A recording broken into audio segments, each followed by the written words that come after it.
Welcome to the 2022 Extreme Panzer Leader Night 13 and Night 14 recap. As always, let's take a look at the board. We got through turn 21, and these are the cities, kill points, points in the bank, and kills for each country. As we can see, a lot of cities reduced as more cities become in contention, and the kills and kill points continue to rise for all the countries that are part of this fight.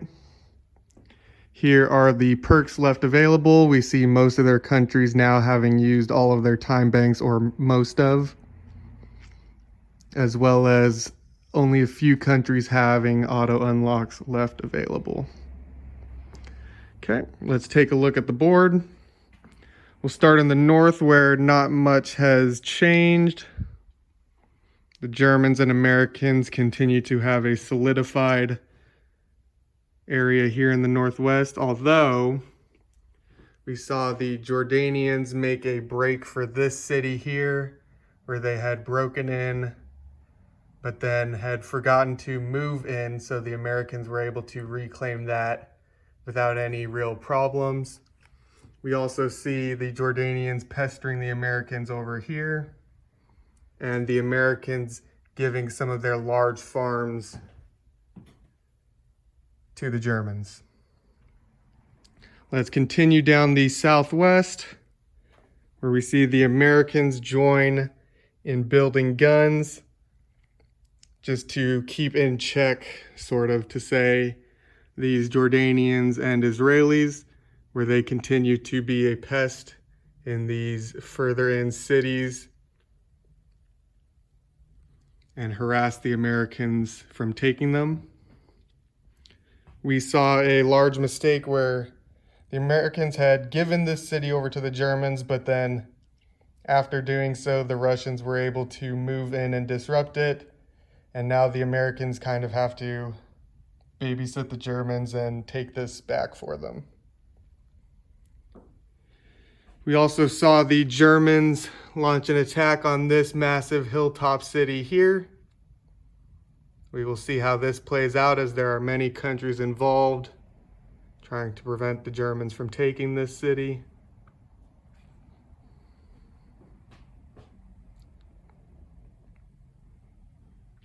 We also see the Americans building some guns in this Midwest region, and the 35 range will give them enough to affect a lot of the surrounding area that's under attack from the Alliance.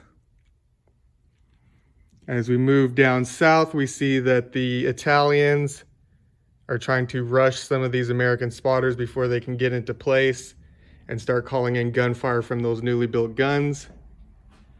And we can continue to see the French move across the river, as well as the Jordanians had launched an attack across the river, but as you can see from the wrecks there, they were met with a lot of German gunfire. The French were also met with a firing squad of German Panthers, and the Polish are also now starting to become a part of this alliance attack, as well as the Russians. On the Finnish-American front, we see that the Finnish have somewhat bypassed the American cities,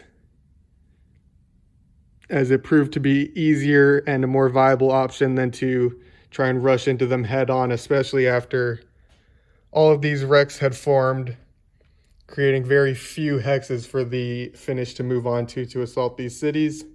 So we'll see how this bypass operation goes, as they are going to be met with quite a few German tanks here.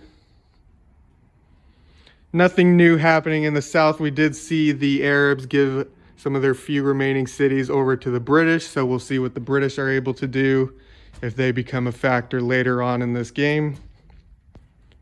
The French continue to have a solidified homeland, very intermingled with the Polish. We see a lot of Finnish and Italian units here being basically unused, although the Italian tanks have moved north since the nuclear option called in from the Jordanians and Israelis required them to give some cities over to the Alliance so that they may expand and come to their aid. And finally, in the northeast, we see a little bit of posturing from both the Jordanians and the Germans, as well as the Americans, as the Jordanians just threaten some of these cities in hopes to draw time from the Germans and cause them to have to build units up here in the north instead. The rest of the German homeland pretty well solidified. So that's it for this portion of the recap. Another thing that I would like to throw in here is our continued expansion of the game. Here are some backings that will go on the bottom of some of our new expansion countries' counters. So we have some backings here, such as yellow, black, and then some variants of blue, just so that we can have unique backings so that it is easier to determine which units belong to which countries when flipped up.